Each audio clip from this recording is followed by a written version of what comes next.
చాలా మంది సింపుల్గా నరకానికి వెళ్తామంటే ఏమంటారు తెలుసా? పర్లేదులేండి, వెళ్తాం. ఏంటంట అంటాడు. మారయ్యా చర్చికి రా అంటే వాడి పొగరు ఎలా ఉంటుందంటే వెళ్తాం నరకానికి.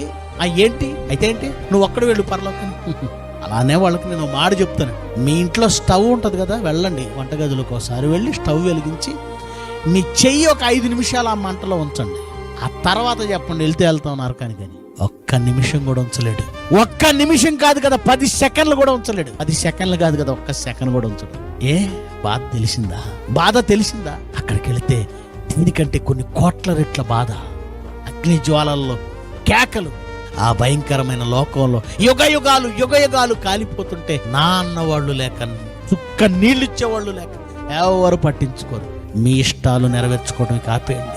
ఈ శరీరం కోరిందల్లా చేయడం మానేయండి. లేకపోతే ఈ చివరికి కట్టె మిమ్మల్ని ఏం చేస్తుంది తెలుసా? పాతాళంలో అగ్నిలో కేకలు వేస్తూ